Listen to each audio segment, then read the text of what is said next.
Hi, this is Tiffany Lively. And this is Doug Lively from Invicta Entertainment. You are listening to On Faith's Edge with Joe Taylor. And I do believe that this film and the song can begin that conversation of, hey, this is happening, this is true. It is a true story, the film, that is. And what can we do as a result to create awareness, to rise above it?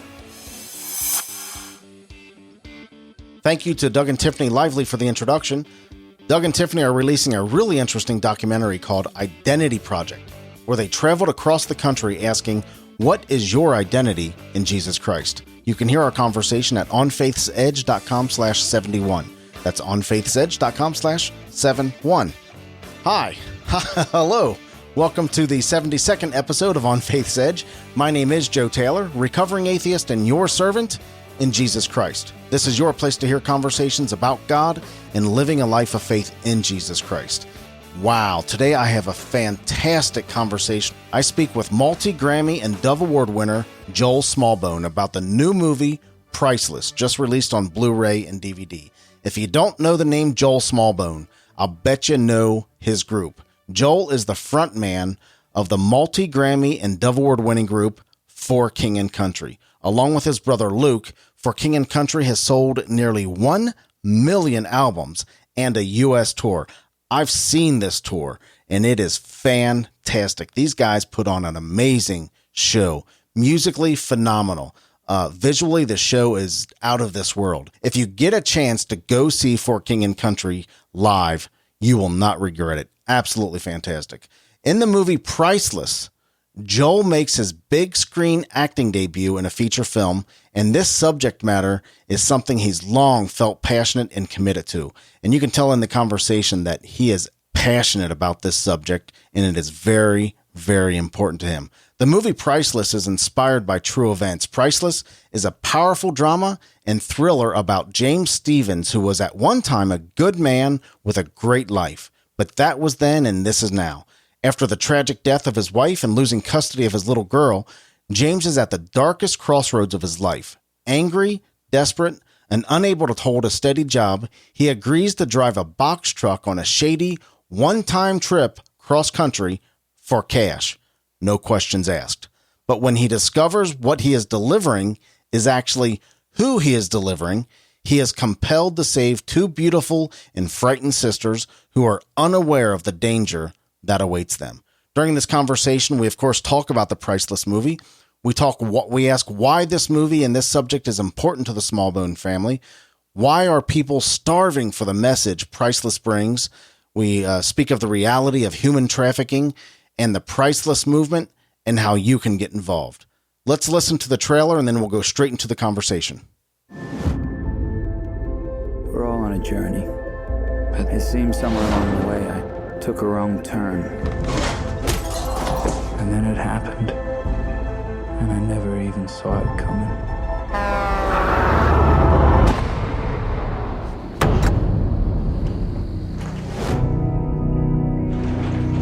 Did I fail them?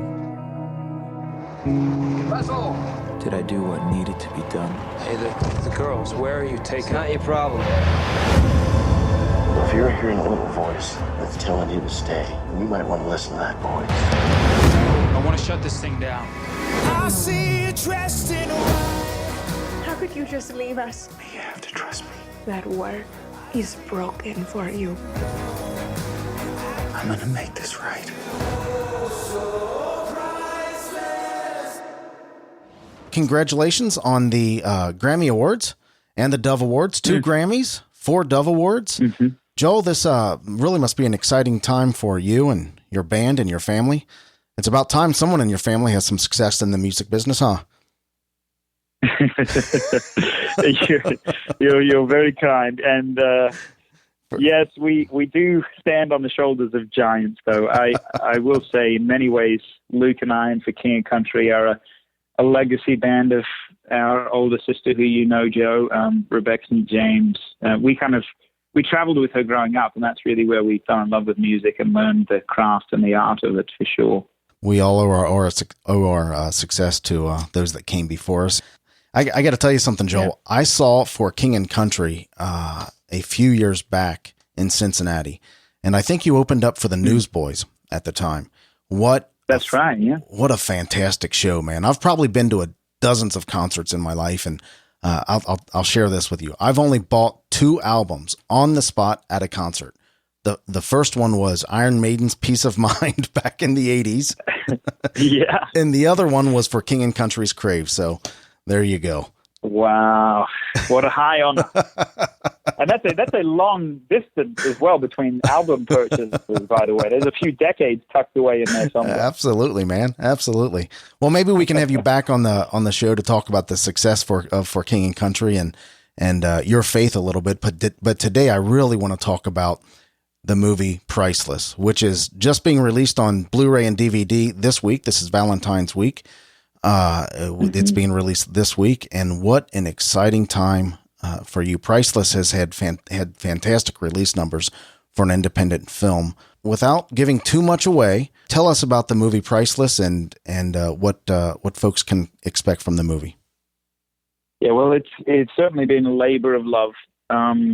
For Luke and I, we've been very heavily involved. He was one of the producers on the film, and I was actually fortunate enough to be one of the actors in the film, Joe. I play an American, so I had to lose the Aussie twang, if you will.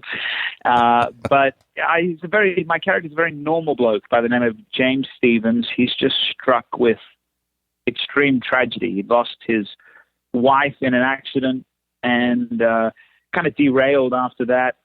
And as a result, his daughter was taken from him by protective services. And the film really picks up in this desperate, dark moment for him, of him trying to get his life back on the track. And a friend of his comes and says, "Hey, I got a transportation job for you. Just to drive a truck straight through, no questions asked, for cash." And against his better judgment, in many ways, James agrees to do it. And midway through the trip, he finds out, to his horror, that it's not what he's transporting, but who. That he has 2 young ladies, 2 sisters in the back of his truck. And so he invites them into the cab, and the rest of the road trip unfolds with the 3 of them together. And he kind of believes that they've told him that they're coming to be a maid and a waitress, and he takes them at their word and is very much drawn to the elder of the 2 sisters, her strength and resolve and character. But no sooner than that, they get to the drop-off point, and he realizes, incidentally and accidentally, that he has sold them into slavery. So he at that point, not to give too much away, but becomes a bit of a vigilante. He partners with a hotel owner by the name of Dale, played by David Koechner from Anchorman and The Office, and the heartbeat of the film really unfolds in that time, it's a rescue mission in a sense, and the story as a whole is a love story between a man and a woman, between a father and a daughter, between 2 sisters in this kind of dramatic, tragic, really, scenario. Why this subject matter, Joel? Why at this time, and why the Smallbone family?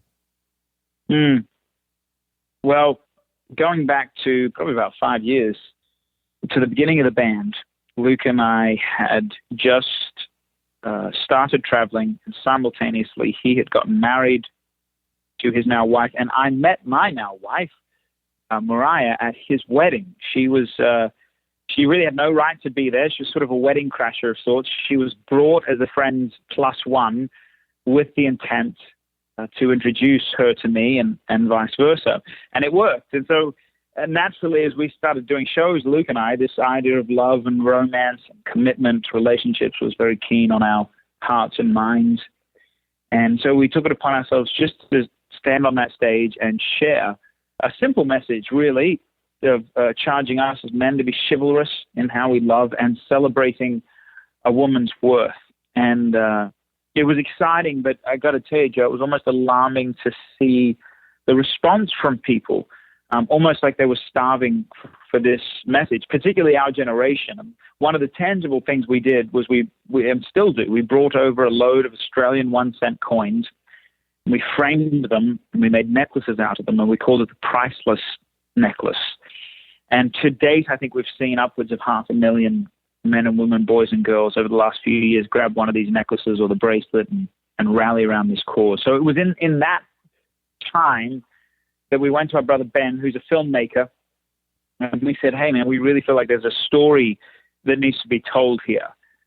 What about kind of taking this message to the silver screen? And his eyes lit up, and he recalled a documentary that he'd worked on a few years prior that was a true story, and it had always stuck with him. And so we kind of pulled inspiration from that story. We married it to this priceless message. And long story very short, from that moment to writing the script, to production of the film, and now to the theatrical release, and to it being available now on DVD and Blu-ray and digitally, we've been a part of every piece of the puzzle and a part of the journey. And it's just been lots of highs and lots of lows, but a remarkable one at that. You said something very interesting, Joel. You said that people are starving for this message, and that's what you found when you kicked off this movement. Why are people starving for this message? What do you think it is? It's an interesting time that we face, isn't it? We have more multimedia, more information accessible to us now, more images, more videos than we ever have in the history of the world. I mean, literally, it's in the palm of our hand. And naturally as well, accompanied to that, sensuality and sexuality is such a strong component of the human race, and something that is built into every single one of us, and something that is appealing to every single one of us. And so in this time, we have leaned on that. I feel like with music, with multimedia, with celebrity, we have leaned on this idea that sex sells. And it has, and it does. But at the same time, it can't help but change a little bit of our ideology. So for men, pornography is a rampant issue. The sex trade, human trafficking is, if it continues trending the way it is, will overtake the drug trade in the next few years as the largest illegal industry in the world. And I do believe it's because when you look at that image, when you watch that film, it's shifting our mindset. And even science, I feel like, and statistics are backing this up, that it's changing the way men perceive women. And we are beginning, I believe, to objectify a woman in a way that is unprecedented. And so it can't help but change. And the frightening thing is, Joe, it's shifting our relationships. It's attacking the very thing that is almost the fabric of our humanity, and that is the strength of the family. And it's doing it in a dark, manipulative, frightening, subtle sort of way. So you came from a Christian family. You grew up a Christian as Christians. Is that right, Joel? We did, yeah. In Australia, in a country that is very post-religious in many ways, but we were very fortunate to grow up in a family of faith and a heritage of faith. And we won't go too far down that path, because I'd like to invite you back on the show to talk about your personal faith and maybe some of the struggles and victories that you have in faith. But your faith has shaped your path in life, of course. What is it about your faith that brings us to the ideas of chivalry and the ideas of romance? Because let's face it, I mean, the truth is, Christian men, I've seen Christian men in the world, and chivalry and romance are not many of their fortes, many of our fortes. Let's just put it that way. How has your faith or your family life really brought you to this focus of chivalry and romance? In some ways, it's probably hard to, strike the nail squarely on the head in answering that, because this is the only reality I've known. My parents have raised 7 kids together. They've loved each other for 40 odd years. And the only time I ever saw my father sort of in a rage growing up was if we had disrespected in some way, shape, or form our mother, or he had felt like we had. And so it was modeled for us, most certainly. And I think the intersection of spirituality and physicality is something that we often divide off. Like, hey, here's my spiritual life, here's my physical life, and they're two sort of different things that they don't sort of intersect. And my understanding, the further I get on in this whole thing, is this spiritual life and the physical life, whether we choose to admit it or not, are tied together. Every physical act and every spiritual act are sort of, they help each other or they hurt each other. And relationships and sexuality is no different. I think sex is a very spiritual, bonding, beautiful act, and a powerful one, arguably one of the most powerful acts that human beings can take part in. But with any power, there is, one, a responsibility with it, and there's two, the greater ability for this great power to be abused. I mean, I believe we were all created fearfully and wonderfully. I believe we're all unique. I believe we're all image bearers of God. And as a result, I believe that every woman and every man has an opportunity to stand up, to love extraordinarily. But I think it's a war, man. I really do. And I think the more we can do, particularly as men, the more we can do to step up and stand out and wave the flag and say, hey, count me in. Man, I'm far from perfect, Joe. I really am. I'm not saying that just to be pious, but I am trying to work this out just like the next guy. But we've remained silent as men too long. And I was even proud just yesterday, the day before, of Ashton Kutcher standing up in front of the Senate talking about the realities of human trafficking. And if we choose to ignore this, I believe it's the epidemic of our age. There are more women, there are more people enslaved in general than there ever have been in the history of the world. And by and large, they're women. 2/3 are women. And it's up to us men to raise the flag and say, not on my watch, not in my generation. I'm going to do something about this. And that's what we can do.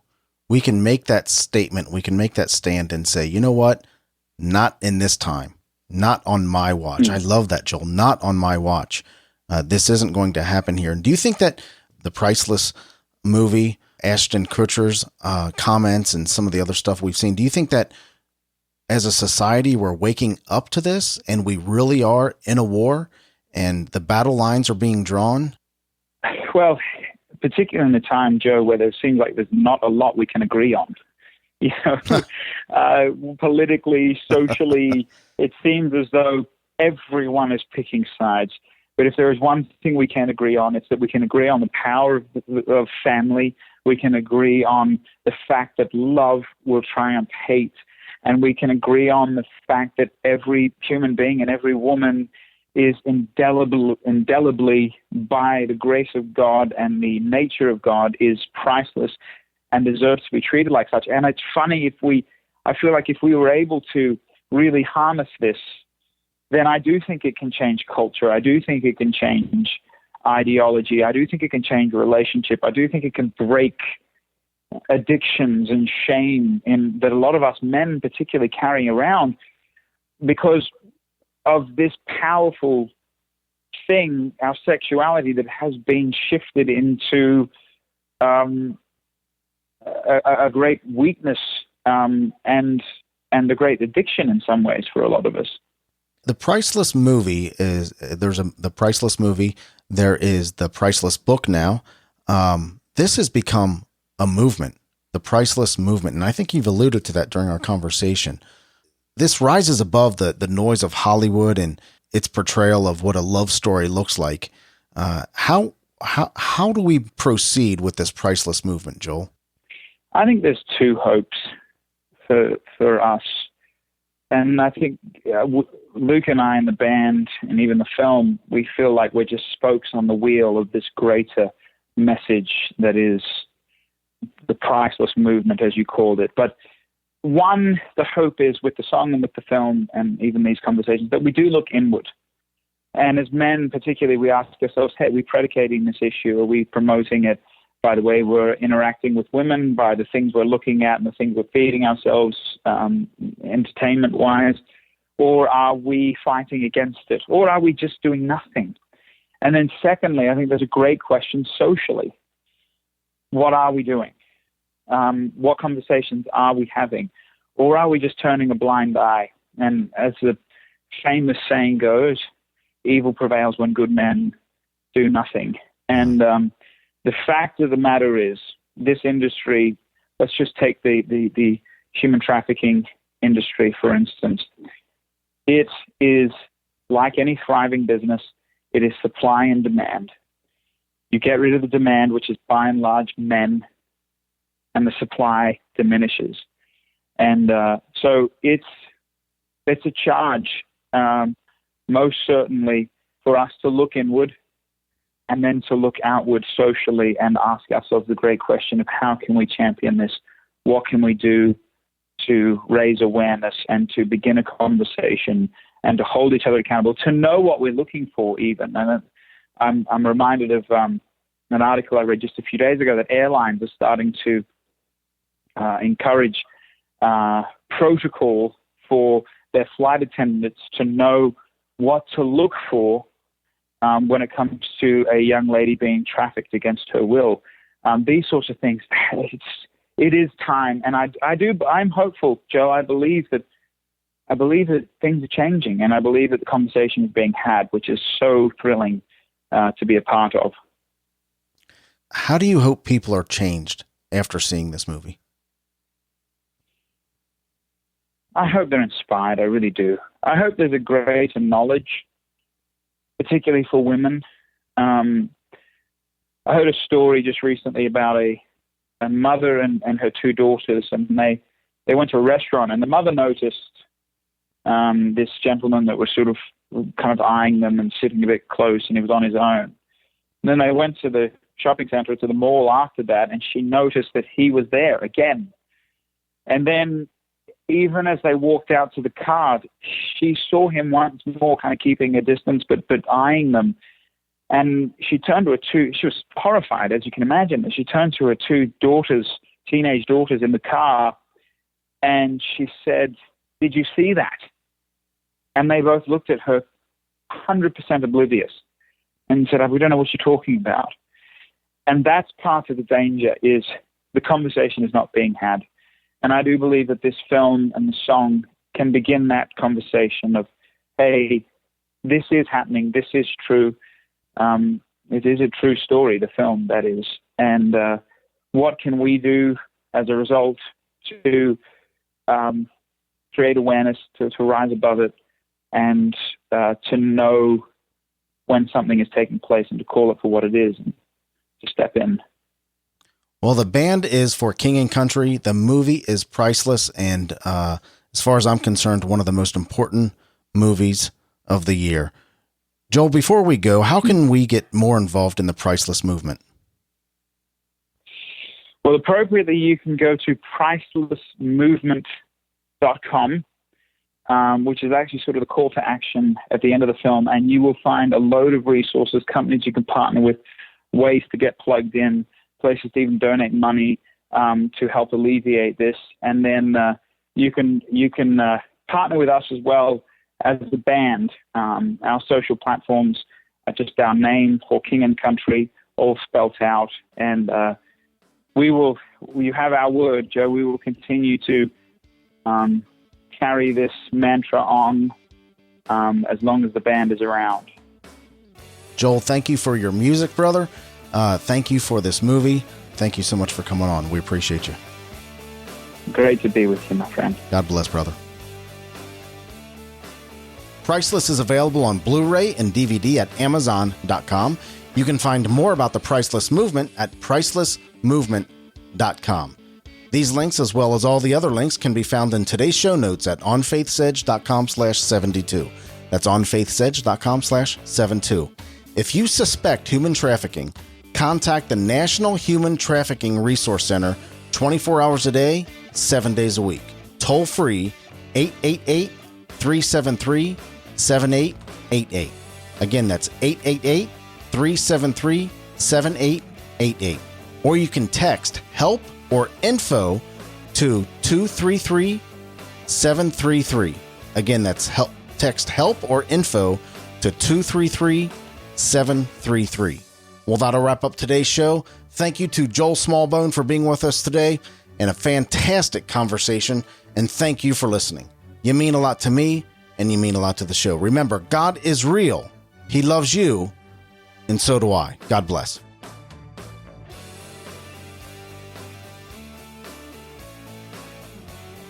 Thank you for listening to On Faith's Edge. You can subscribe to the show via iTunes, Stitcher Internet Radio, or your favorite podcast app on Android, Apple, or Windows devices. To reach out to Joe or leave comments about the show, visit onfaithsedge.com. You're important to us, and we would love to hear from you.